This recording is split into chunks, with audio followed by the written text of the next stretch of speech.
Bueno, bienvenidos a todos. Muchas gracias por la asistencia a este especial God's New que se ha puesto en marcha a pesar de las circunstancias. En primer lugar, por supuesto, agradecer a los coordinadores científicos, a la doctora Mae Villar y al doctor Rafael Arroyo, la confianza que pusieron en nosotros para hacer este debate que me parece muy interesante y, por supuesto, felicitar a Sanofi porque, a pesar de las circunstancias, ha llevado adelante este God's New y eso es algo que siempre uno ha de agradecer. Mi obligación como moderador es moderar nada más y fomentar un poco la discusión y el debate entre las tres personas que nos acompañan hoy, que son tres compañeros sobradamente conocidos, pero que por supuesto tengo que presentar porque es lo educado y lo correcto, ¿no? La primera de ellas es la doctora Lucía Encosta, neurólogo del Hospital Ramón y Cajal de Madrid, que además es la coordinadora del grupo de enfermedades desminimizantes de la Asociación Madrileña de Neurología. La doctora Miriam Solar, que nos acompaña, es jefe de servicio de neurología del Hospital de Cahueñes de Gijón, y el doctor Albert Saiz, coordinador de la unidad de neuroinmunología y de esclerosis múltiple, responsable de la unidad de esclerosis múltiple del Hospital Clínico de Barcelona. Todos los conocemos, son personas que llevan muchos años en el mundo de la esclerosis múltiple y creo que son de las personas más capaces y más capacitadas para responder a algunas de las preguntas que nosotros nos vamos a hacer. Y sin más, yo me gustaría romper el hielo con una pregunta. La propia mesa, algoritmo terapéutico en la esclerosis múltiple, ya en la propia planteamiento va la pregunta, y la pregunta es si es posible establecer algoritmos terapéuticos en la esclerosis múltiple. Os voy a pasarlas primero a los tres. Me gustaría que, si hay discrepancias, debateréis entre vosotros, pero por darte ya la palabra directamente, que tengo a mi izquierda, Lucien, ¿tú crees que es posible o que es necesario o no? A ver, son posibles y son necesarios, desde luego, siempre dentro de un contexto en que yo pienso que son orientativos. No deben excepcionar el neurólogo, sino que orientar hacia determinadas terapias o hacia determinado abordaje terapéutico en función de la actividad de la enfermedad, en función de las características del fármaco, en función de las preferencias del paciente, pero realmente creo que es posible y es necesario, pero no debe en ningún momento limitar nuestra forma de proceder y nuestro buen entender y nuestra buena forma de hacer las cosas según nuestro criterio. Miriam, no sé tú qué respuesta nos darías a esta misma pregunta. Yo casi sería como un oxímoron, ¿no? Sería un algoritmo flexible, que son un poco una contradicción. Es necesario ordenar de alguna manera todos los tratamientos que tenemos, pero es una enfermedad tan heterogénea, es tan importante depender del paciente, de la situación de la enfermedad, de las características de él, que necesitamos un algoritmo, pero que sea muy flexible. Perfecto. Albert. Pues mira, creo que no voy a entrar mucho en discusión porque también opino lo mismo. Yo opino que no solamente son necesarios, sino que además los disponemos, porque en realidad cada vez que nosotros tomamos una decisión terapéutica, lo que estamos haciendo es seguir un algoritmo terapéutico en nuestra cabeza. Pero estoy de acuerdo con ellos porque lo más importante es que realmente la medicina que nosotros tenemos que hacer es una medicina que no es de precisión y que debe ser un arte, y como arte lo que estamos incorporando es nuestra experiencia, nuestros conocimientos a esos algoritmos que nos permiten de entrada utilizarlos para que luego nosotros vayamos modulándolo. Lo iremos modulando en función del paciente, de su propia enfermedad, de su entorno, de sus características individuales y también en base a nuestra experiencia y conocimiento, por supuesto. A ver, recogiendo un poco lo que acabas de decir, ¿no? Decía un tal Ortega y Gasset que la medicina no es una ciencia, que es un oficio, ¿no? Entonces, claro, el utilizar un algoritmo terapéutico como si fuera una faja intelectual es muy peligroso y Miriam lo acaba de señalar muy bien. Entonces, mi pregunta, un poco estirando este tema, es la siguiente. Nosotros debemos utilizar un algoritmo terapéutico y sabiendo que hace unos días ha sido el Día de la Mujer, ¿no? ¿Es igual un algoritmo terapéutico para el varón que para la mujer? En las circunstancias en las que nos estamos moviendo ahora mismo, de lactancia, embarazo, etcétera, ¿deberíamos diferenciarlos? Y ya aprovechando ya en la misma pregunta, os quería sugerir otra más, si lo deberemos ceñir solo por sexos o también por rangos de edad. Quería saber vuestra opinión al respecto de esto, porque ahora estamos utilizando uno solo, ¿no? Sí, sí. Yo creo que también va con la respuesta anterior, ¿no? Realmente tiene que ser algo flexible. Y dentro de esa flexibilidad incluimos las características propias de cada paciente. Lógicamente, no es lo mismo, por lo menos no es la misma forma de pensar la que tenemos hacia la mujer que tiene la esclerosis múltiple, que tiene deseo de embarazo dentro de los primeros años.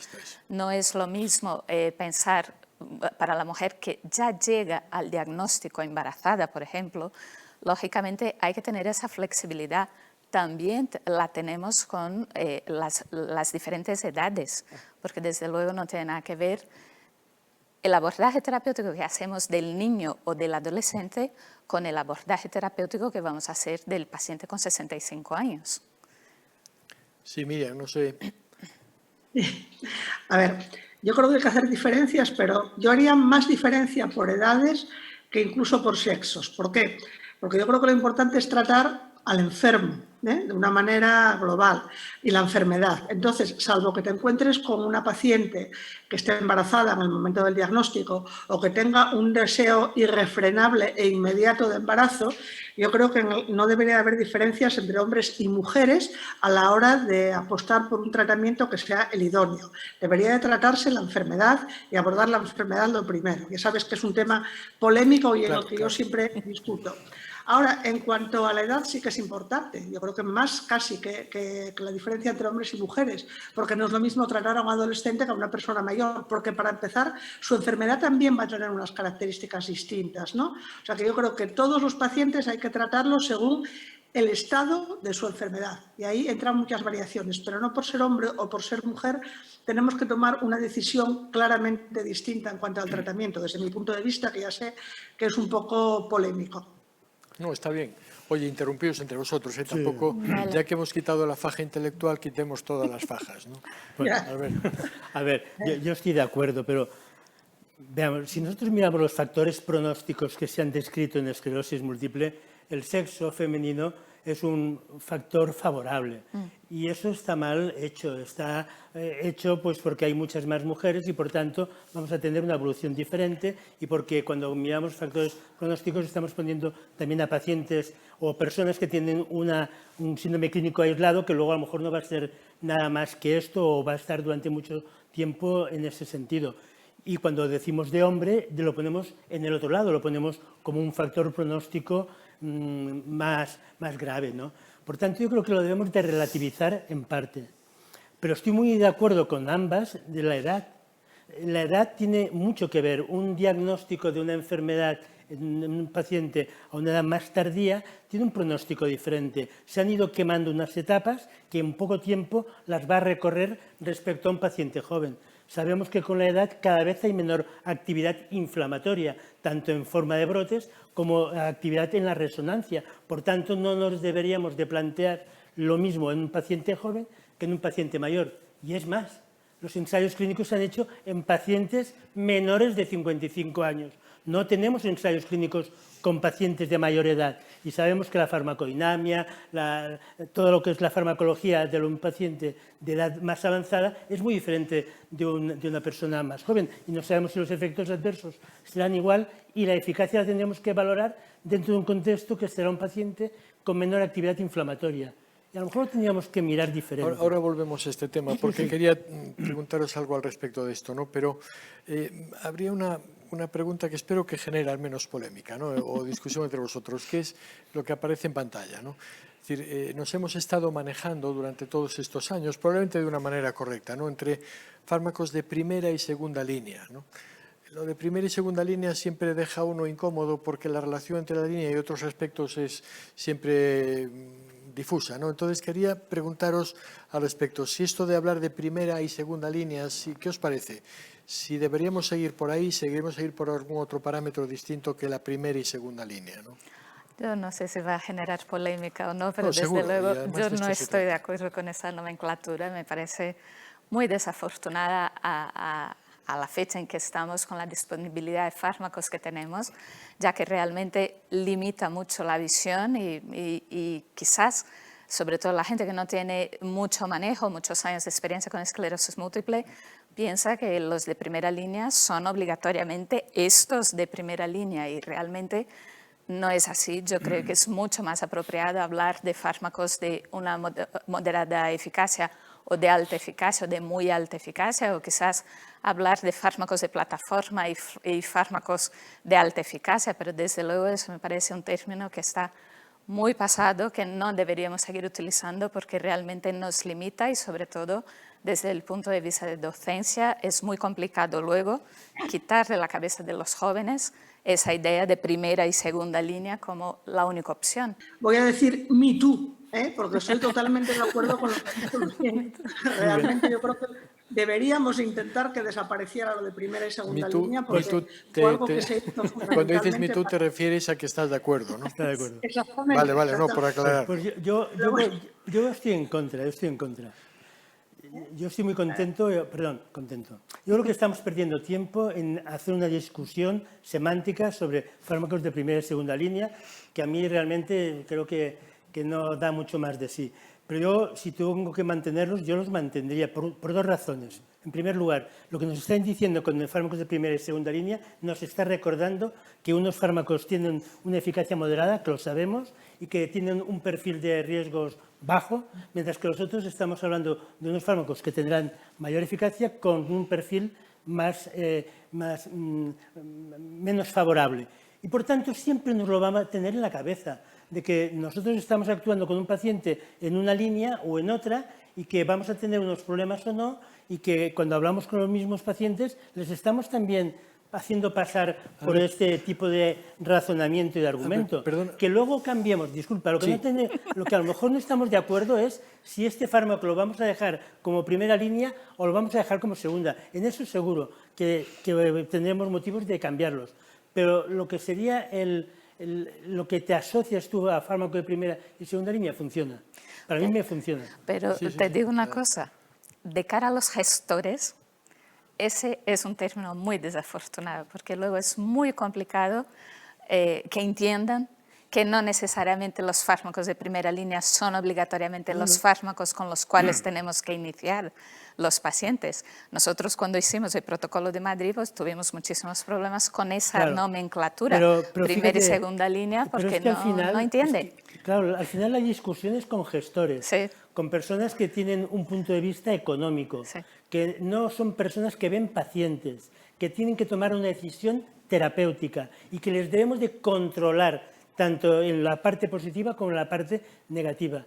Y esa es una lucha que no la debiéramos de tener. Nosotros tenemos nuestra evidencia y podemos ponerlo utilizando. Yo al final, cuando me ponen este tema, les envío un artículo y digo, mira, estudiatelo y luego ya me dirás, Miriam, porque es así. No sé si quiere llevar a la contraria.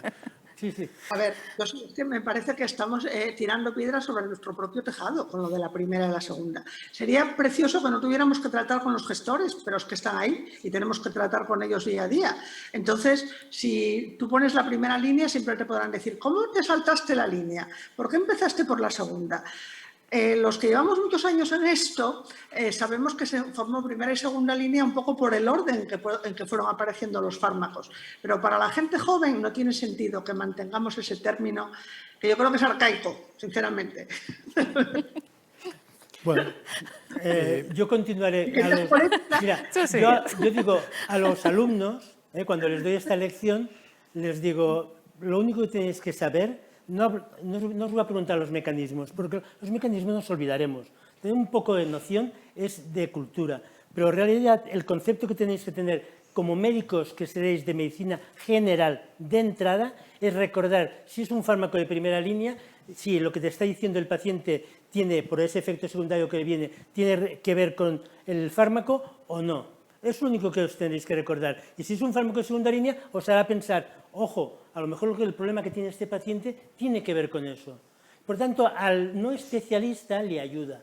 A nosotros, que nos dedicamos básicamente al 100% con pacientes de esclerosis múltiple, pues claro, nos encontramos que no tiene ningún sentido. Y tanto que sí. A ver, yo creo que así en esta primera parte, ¿no? Que parece que un algoritmo sí es necesario, podríamos entrar a discutir si es un algoritmo que se ha de hacer en función del sexo del paciente o de la edad del paciente, que ahora iremos a esto. Y lo de la primera y segunda línea yo creo que es un tema de debate que da para mucho, porque tienes toda la razón, que te enmarca en un marco formal en donde te has de mover, pero tanto lo que dice Lucien, que lo dijo con más delicadeza como que yo, ¿no? Y como lo que dijo Miriam, te has de mover con gestores que van a agarrarse a una faja mental que nosotros nos ponemos sin necesidad, ¿no? Pero probablemente un marco formal en el que movernos sí que debemos tenerlo, ¿no? Hay una pregunta un poco relacionada también con todo esto y con lo que hemos comentado, ¿no? Que es la toma de decisiones clínicas centrada en el paciente, ¿no? Es decir, estamos hablando de un algoritmo y el algoritmo es una cosa que parece que es muy rígida, que uno mete al paciente sus datos ahí y el algoritmo ya te escupe todo lo que has de saber, y no es así, ¿no? Entonces, la pregunta más que el sí, no, que creo que está contestada con el comentario, sino hasta dónde, ¿no? Hasta dónde hemos de centrar la toma de decisiones, ¿no? Yo creo que esa pregunta tiene dos formas de verla. Centrada en el paciente desde el punto de vista... Lucien, no olvides que el gallego soy yo. Ya, pero sabes que yo soy de ahí casi, ¿no? Entonces, tiene dos formas de verlo, porque realmente centrada en el paciente desde el punto de vista médico, pues siempre está centrada en el paciente. Ahora, hasta dónde el paciente debe participar en esa decisión es lo que hay que poner con mucho cuidado, porque sabemos que nuestros pacientes tienen deterioro cognitivo y tienen deterioro cognitivo desde fases muy iniciales de la enfermedad. Además, los que estudiamos y conocemos todo el perfil de riesgo y beneficio de los fármacos y todas las características de la enfermedad y toda la implicación que tiene el poner un fármaco a otro somos nosotros. Entonces, sí, dentro del sentido común, el paciente debe de participar en la decisión, pero desde luego no debe de ser el único decisor y desde luego no es el que tiene que decidir si va a recibir un fármaco de muy alta eficacia o un fármaco de eficacia moderada. No sé, mire, bueno, interrumpidos, por favor. Mira, me he puesto a reír, no sé si se me ha visto que he estado empezando a sonreír, porque me he acordado que no fue hace mucho que tú y yo estuvimos en un debate en el que era la toma de decisiones, el paciente, ¿te acuerdas? Sí, sí, perfectamente. Entonces, yo era a favor, tenía que ir a favor y di mis argumentos, y aquí el doctor Chema Prieto tenía que decir en contra. En contra. Y yo creo que los dos tuvimos suficientes razonamientos y suficientes argumentos como para que las dos posiciones fueran en ese sentido. Claro que sí, el paciente tiene que ir en la misma dirección que nosotros. No podemos ser divergentes, porque si somos divergentes el paciente no será adherente, no cumplirá con lo que tiene que hacer, se crearán unas expectativas que no serán las que nosotros le tenemos que trasladar, por tanto estaremos en una fase diferente. ¿Hasta dónde? Si somos americanos, pues ya lo dijo el estudio NARCOMS, con más de 7.000 pacientes en Estados Unidos, que casi el 50% de los pacientes decían, la decisión es mía. Yo le pregunto al médico que me diga cosas, pero yo lo decido. Un 45% lo decía, no, lo comparto con el médico. Y solamente había un 9% que decía, no, lo que diga el médico. Por tanto, es diferente y en nuestro contexto debemos de compartirlo, debemos de llegar a argumentos quizás, que sean de... Mira, si me mi opinión, perdona, sí. Quizás la pregunta aquí sería, o la voy a dirigir de una manera un poco más brusca, ¿no?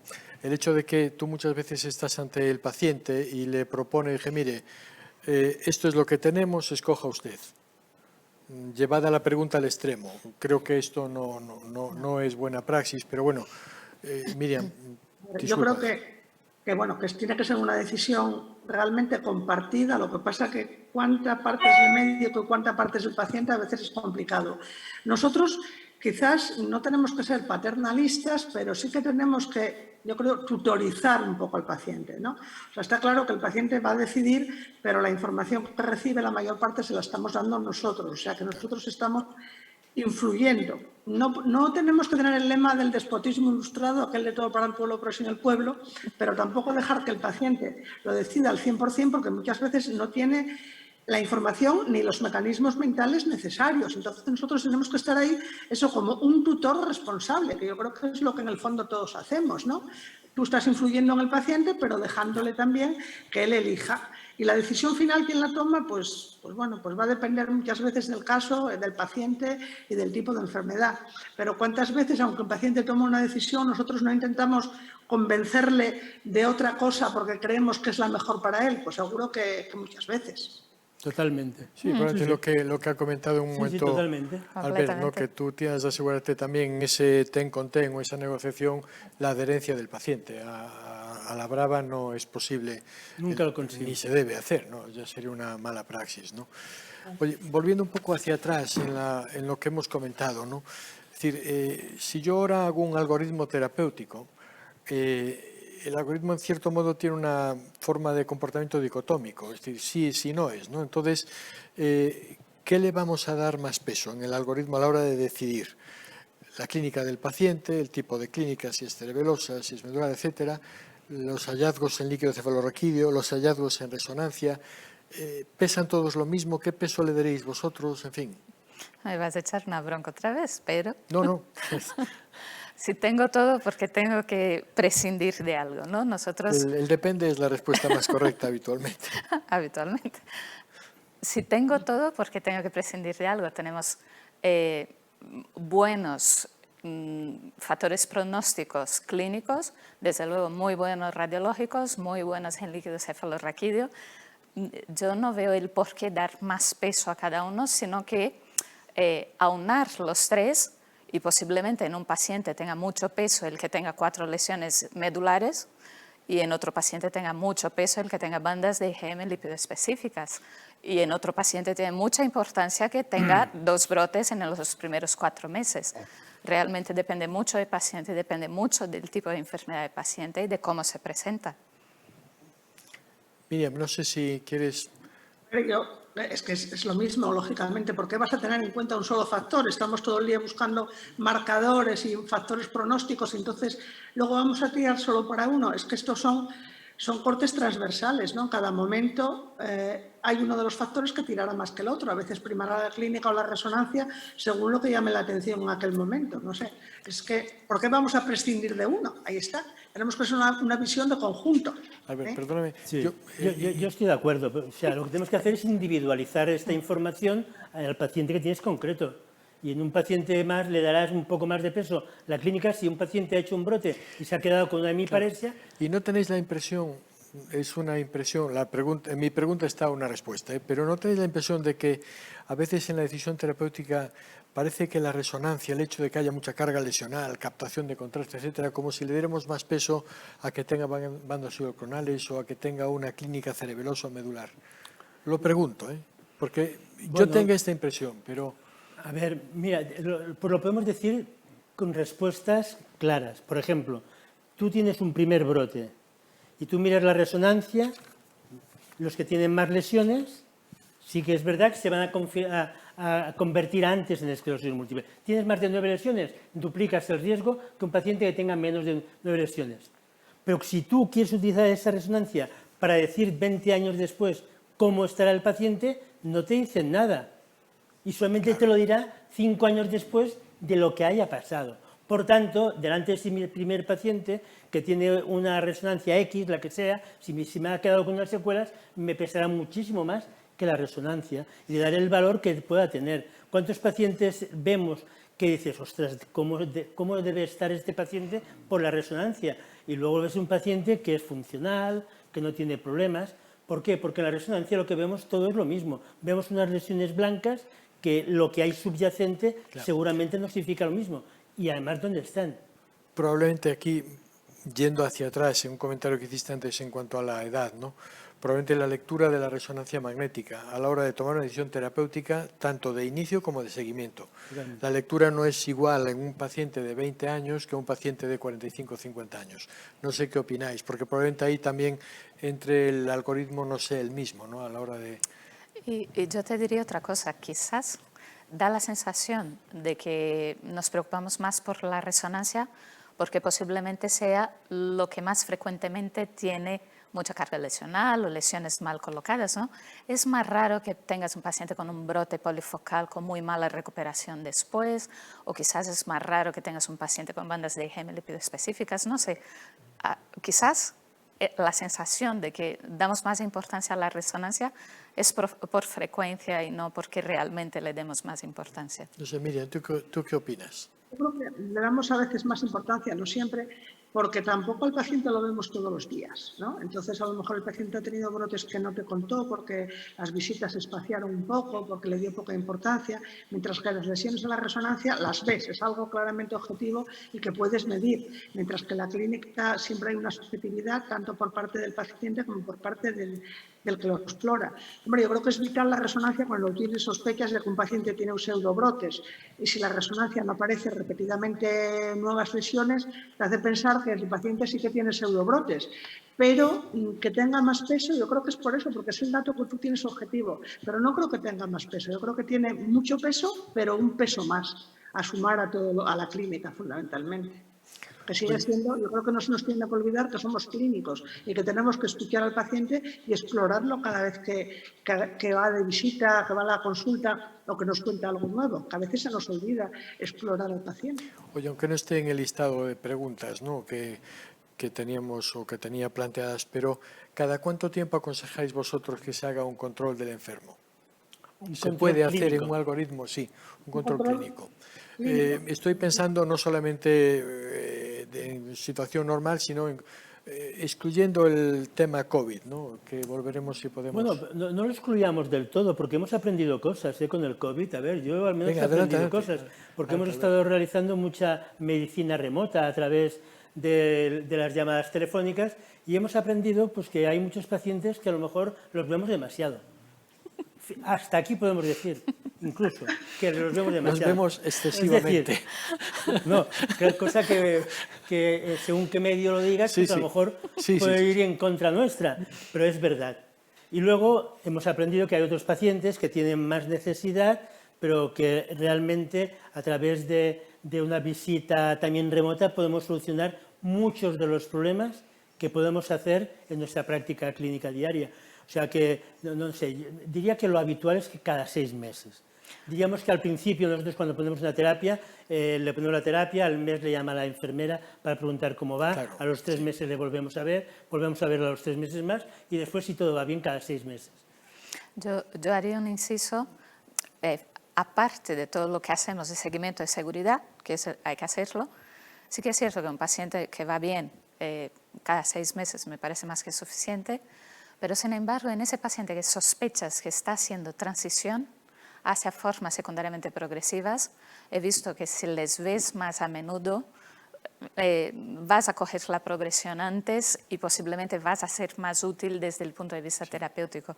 En estos pacientes, sobre todo ahora que utilizamos más anti-CD20 y que hacemos controles cada 3 meses con la IDSS Plus explorando, entonces sí que notas el empeoramiento y puedes hacer un seguimiento mucho mejor de esos pacientes y coger la progresión más rápido. Quizás esa es la única vez que pienso que deberíamos hacer un seguimiento más a menudo. Sí, seguro. Mire, ¿tú qué sugerirías? ¿Cada 6, cada 3, en fin, cada más? Lo habitual es cada 6 meses, pero bueno, un paciente que está estable y que va bien, ¿no? Luego, lo que dice Lucien es cierto, que si tú a un paciente que empieza a ir mal lo ves con más frecuencia, pues te das cuenta primero, pero lo tienes que ver, entonces ahí no sirve la consulta telefónica, tienes que verlo y tienes que explorarlo y escucharlo, ¿no? Sí. Pero bueno, yo creo que así como media, por buscar una cosa media, cada 6 meses es una cosa bastante aceptable. Sí. Nosotros, simplemente por ahondar un poco, el viernes pasado fue la tesis doctoral de una doctora que hemos llevado nosotros y es sobre telemedicina. Y lo digo yo porque con la telemedicina hemos aprendido de muchos aspectos. Y el que dices tú es así, es primordial. El paciente que le llamas por teléfono, el paciente que tiene poca discapacidad, ¿qué hace? Infravalora lo que él puede hacer. Siempre te dice que está peor de lo que realmente, cuando tú lo exploras, dices, ahora ponte a caminar. A los 500 metros lo tienes que parar. Y dices, bueno, para ya porque no podemos pasarnos toda la mañana. Y el paciente mayor. El paciente mayor lo que hace es una gran variación y no lo puedes saber bien dónde está, si lo que te dice es la realidad o no. ¿Y sabes cómo los ves bien y puedes determinar cómo va su funcionalidad? A través de mirar los pasos, lo podemos mirar a través del móvil y demás. Y hay unos pasos habituales, unos 3.000 pasos que sabes que el paciente está bien y que cuando baja de esto el paciente ya ha empezado a empeorar. Y esta fue, en uno de los trabajos que hicimos, la única forma de identificar una progresión antes de que se modificara el EDS. Por tanto, es verdad, telefónicamente a ese paciente no lo veremos, pero ya iremos incorporando en esas visitas remotas este tipo de utensilios que nos van a permitir también afinar un poco más en ese paciente. Y entonces diremos, ahora venga usted, que ahora voy a ver yo. Probablemente el COVID alguna cosa positiva habría que extraer de él, y una es esta, ¿no? Que yo estoy de acuerdo contigo, que probablemente hemos hecho, no un exceso de consultas, no sería esta la palabra, ¿no? Pero que consultas innecesarias en un alto porcentaje de casos sí que nos lo ha enseñado el COVID, no sé qué opináis, ¿no? Oye, una pregunta a un tema de aquí, de las pruebas complementarias con respecto al líquido cefalorraquídeo. Se lo voy a preguntar directamente a Lucien porque ya sé la respuesta y va a ser breve y seguro, ¿no? Con dos palabras. ¿Incluimos las bandas de IgM en la decisión terapéutica o no? Sí, claro. Nosotros llevo 20 Sería y pico grave que años tú me en Ramón y contestaras que no, Cajal, pero era obligado y que tú me llevo preguntaras. todo ese tiempo haciendo bandas y las bandas hacen parte de nuestro algoritmo terapéutico, de nuestra forma de pensar. Las hemos mamado toda la vida y se ha demostrado su utilidad una y otra vez a lo largo de esos 20 años. No podría responder otra cosa, desde luego que sí. Miriam, Alberto, en fin. Sin comentarios. A ver, No.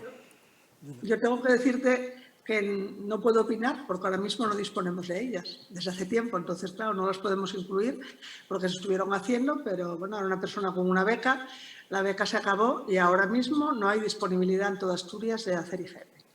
Oye, Lucien, una pregunta. ¿Y si el paciente tiene bandas lipidoespecíficas, te cambiaría a la hora de decidir si es una primera o una segunda línea? Sí. O sea, no siempre, ¿no? O sea, como he dicho anteriormente, siempre vemos el paciente desde el punto de vista global y buscando que la personalización sea la mejor posible. Pero es muy raro ver un paciente con IgM lípido-específicas con una resonancia de 4 lesiones y una neuritis óptica. Es muy, muy raro.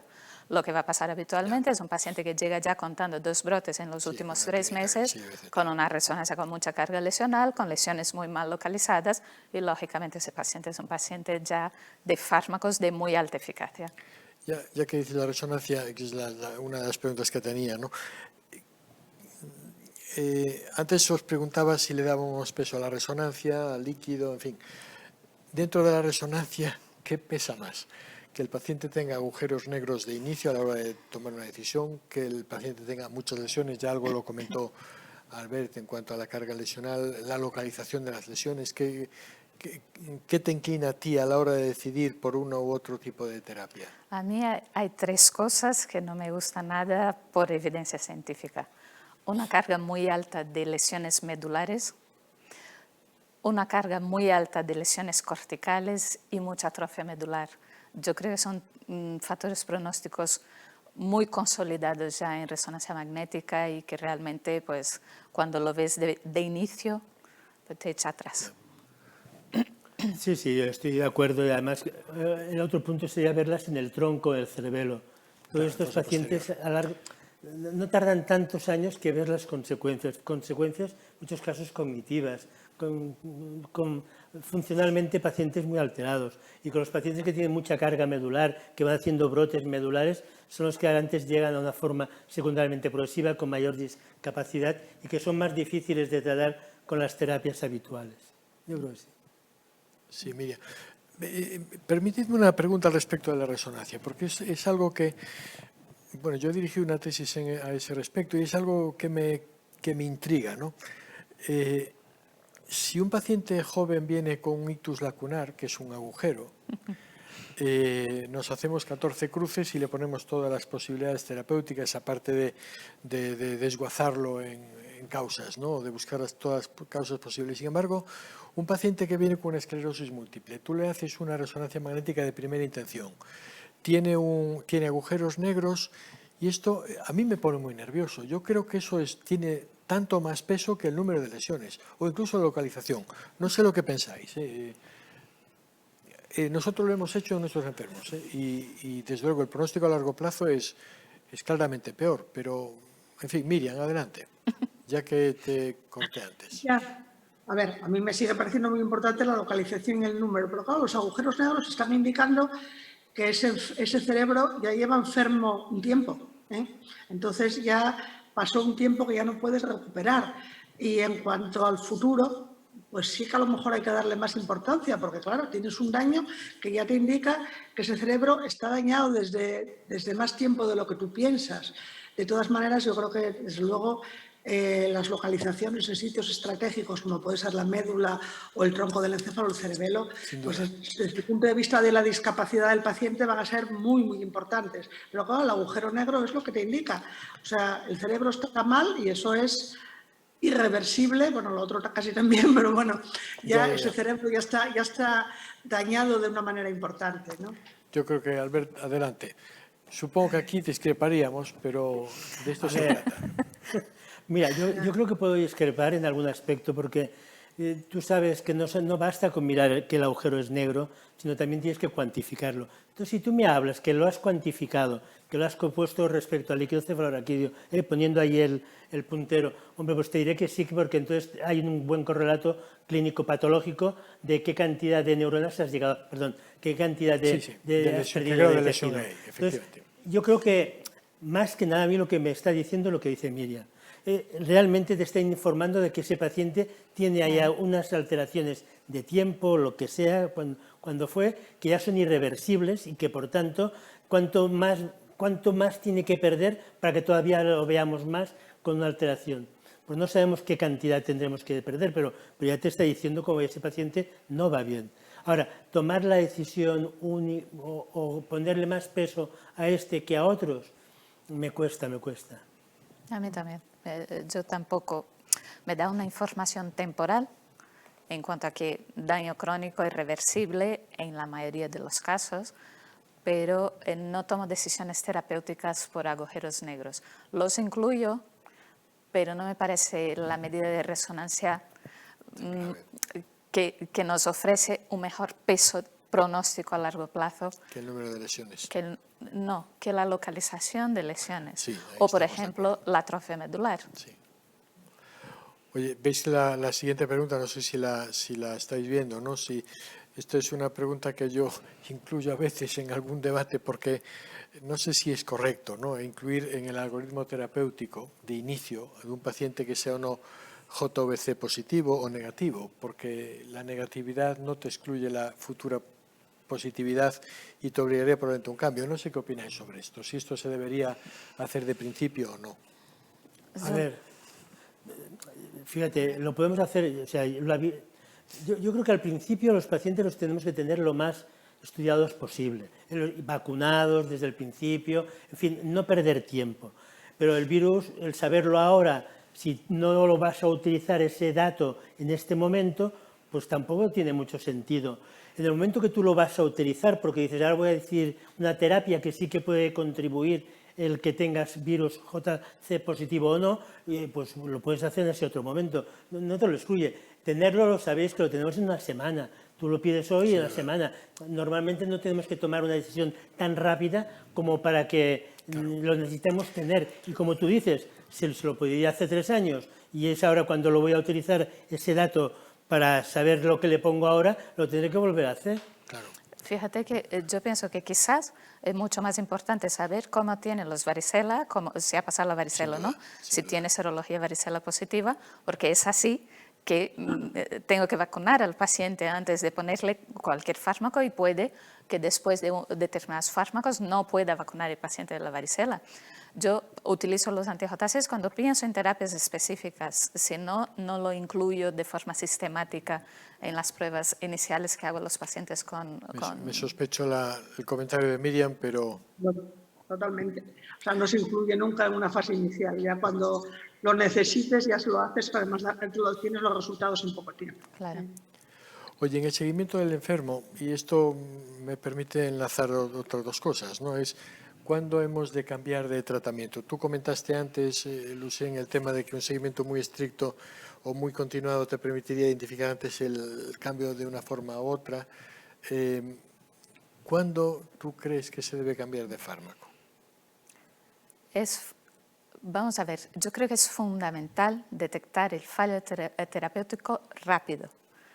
Se ha demostrado que en los primeros 2 años podemos más o menos predecir cómo va el paciente a futuro. Entonces, si yo he puesto el primer fármaco y el paciente ha fracasado desde el punto de vista clínico, radiológico, o con alguna otra medida que con el tiempo iremos incorporando en práctica clínica, yo creo que en estos casos hay que cambiar el tratamiento. No entiendo la gente que hace resonancias de forma sistemática sin tomar ninguna decisión respecto a lo que está viendo en estas resonancias. Si tú haces un seguimiento con una buena evaluación clínica, una buena evaluación radiológica, y ves que ahí hay cambios que te indican que el paciente puede evolucionar mal de cara a futuro, pues tienes que tomar decisiones con eso que tienes en las manos. Yo supongo que a veces es el problema de movernos con definiciones que no están muy claras, ¿no? De fallo terapéutico. Por ejemplo, y voy a hacer un salto intelectual, vamos a la epilepsia. Un paciente que convulsiona 5 años después de haber iniciado un tratamiento antiepiléptico, ¿lo he de considerar un fallo terapéutico o no? Es decir, llevándolo ahora aquí, un paciente que tiene un brote 5 años después de haber iniciado un tratamiento es un fallo terapéutico. Miriam, bueno... Pues a lo mejor no. Mismos. Yo creo que no, ¿no? A lo mejor a veces se está tomando decisiones de cambio con cosas de este tipo. Sí, adelante, Miriam, perdona.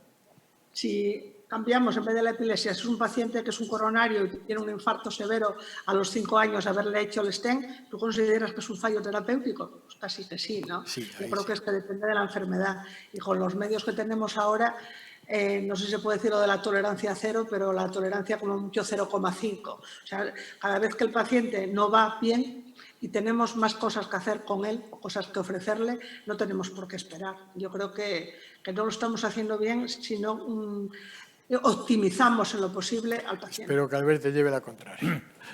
No va a llevar la contraria porque todo tiene sentido. Sin duda y ninguna, ¿no? A ver, yo digo un poco a favor de lo que tú decías. No tenemos una definición clara de qué es fallo terapéutico. No tenemos una definición clara de lo que es una respuesta subóptima. Y si no tenemos estas definiciones claras, podemos tomar decisiones que a veces puedan ser no necesarias o puedan ser incluso erróneas. O podamos adelantar algo que a lo mejor no era necesario. Yo creo que debemos de tener tolerancia poca, pero tolerancia debemos de tener. No debemos de cambiar de primeras, como tú dices, un paciente que hace un brote al cabo de 5 años ya es mala respuesta. Pues no. Un paciente que al cabo de 5 años hace un brote y le deja con una secuela, ¿tenemos motivo para cambiar? Probablemente sí, y estaríamos todos de acuerdo. Pero a veces se cambia, es que tiene una lesión más en la resonancia y ha perdido el NEDA. La pregunta es, ¿tiene algún valor perder el NEDA por una resonancia que tenga una lesión? No. En el estudio de San Francisco, el tener un NEDA positivo, el perder el NEDA aún era un factor bueno de evolución al cabo de 10 años. Por tanto, lo tenemos que poner todo eso. Deberíamos de tener otro tipo de respuestas de lo que es una fallo de respuesta o no. El reumatólogo lo tiene, la PCR te sube la VSG o te hago la radiografía y veo no sé qué y lo identifican bien. Nosotros no tenemos esa misma capacidad de identificar y por tanto lo debemos de poner todo en una balanza. Antes, al principio, decíamos que no teníamos que tener las cosas en una estructura rígida de la que no podemos salir. Quien nos pone en una estructura rígida de la que no podemos salir son los sistemas de gestión económicos, nuestras aseguradoras, el CatSalud, el gallego, el no sé quién, que nos dice, no, tienes que cumplir esto para pasar aquí, sin que tengamos el criterio clínico nuestro elaborado a base de nuestro conocimiento, evidencia científica, experiencia, para tomar esa decisión. Y entonces, claro, nos tenemos que ir moviendo una serie de aguas que no nos ha llegado a permitir tener unas decisiones muy claras. De hecho, a ver, en todas las preguntas y en todo el debate que hemos tenido, ¿no? Es obvio que en las preguntas, de una manera subliminal, estaba una crítica a un marco formal estricto, ¿no? Y de esto se trata, de plantear, decir, oye, marcos formales hay que tener para trabajar, pero no estrictos, ¿no?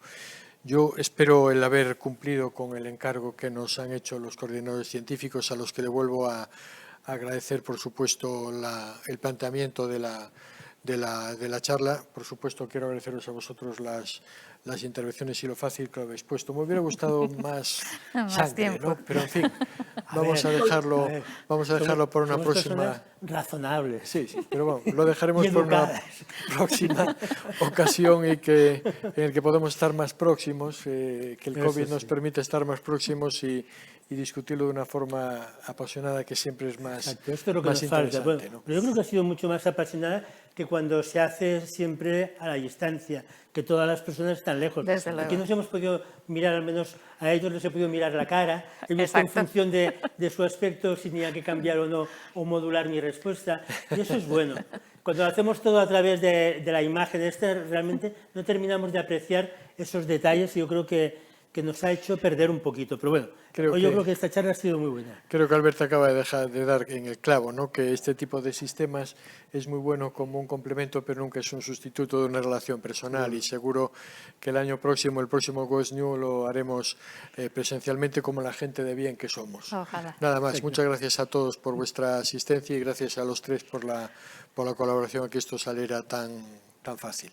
Muchas Muchas gracias, gracias. hasta pronto. Hasta luego.